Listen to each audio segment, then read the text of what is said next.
Little Caesars has built an empire on having pizza ready on demand, becoming America's premier pizza pickup chain. But how much do you know about them? Here's a look at the untold truth of Little Caesars. Little Caesars was founded by Mike and Marian Ilitch in Garden City, Michigan.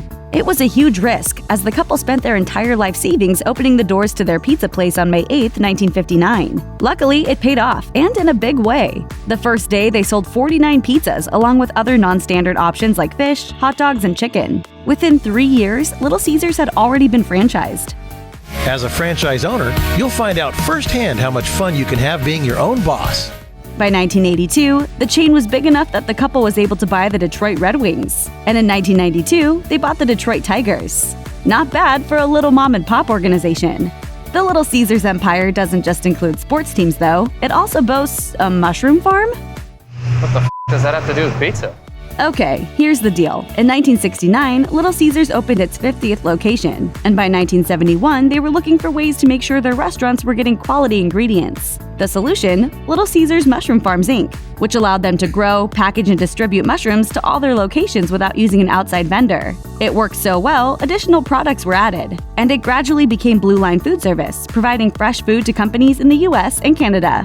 Pizza and delivery seem to go hand in hand, but after flirting with delivery a few years ago, Little Caesars decided to stick to pickup only. And CEO David Scrivano told CNBC in 2017 that isn't going to change anytime soon, citing customer convenience. Our customers know that it is exceptionally fast to pick up a pizza at Little Caesars, versus waiting 35 to 45 minutes or an hour for delivery. There's more to it though, with money being the bottom line, of course. Delivery fees would raise the price of the pizza, and Little Caesars has prided themselves on remaining super affordable, with much of their customer base in economically disadvantaged areas. How dedicated are they to the idea of pickup only? In 2017, they introduced the Pizza Portal, which allows customers to order online and pick up their pizzas from an automated station without ever having to see an actual human being. Seems a little weird, but when it comes to fresh pizza, there are no rules.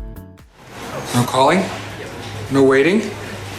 There's no rules! Put your shirt back on! There's one rule! Since 1985, Little Caesars has given back to the community with their mobile Love Kitchen, which is a pizza shop on wheels that they deploy to areas in need during national emergencies. In 2014, they announced they were adding a second mobile kitchen to their fleet, which had already handed out more than 3 million meals to families who were homeless or displaced.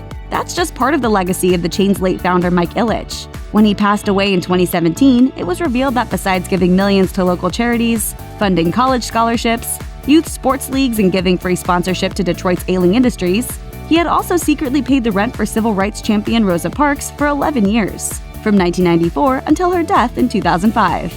One of the most economically ravaged cities in America is Detroit, which has been in serious decline for years. But Little Caesars is doing everything it can to save the city, pouring an estimated $1.2 billion into the construction of the Little Caesars Arena and the surrounding entertainment district. And so far, it's paying off. Known as the Pizza Arena, Little Caesars Arena was named Sports Facility of the Year at the Sports Business Awards.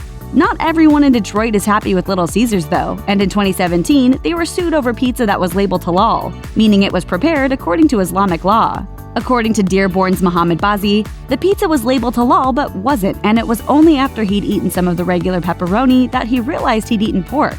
He sued Little Caesars for $100 million in damages. Little Caesars claimed that Bazi changed his order from a halal pizza to a hot and ready pizza that isn't labeled halal, and therefore the chain wasn't responsible if he ate it. In the end, the judge sided with the pizza chain and dismissed the lawsuit. Finally, from the land of internet rumors comes the claim that using the phrase pizza pizza while placing an order could sometimes get you a free order of crazy bread. Long ago, this used to be the case, but according to one Redditor, the practice is still in place in some locations. So, does your local Little Caesars honor the secret pizza pledge? There's only one way to find out. Just let us know if it works, because some crazy bread right about now sure sounds yummy.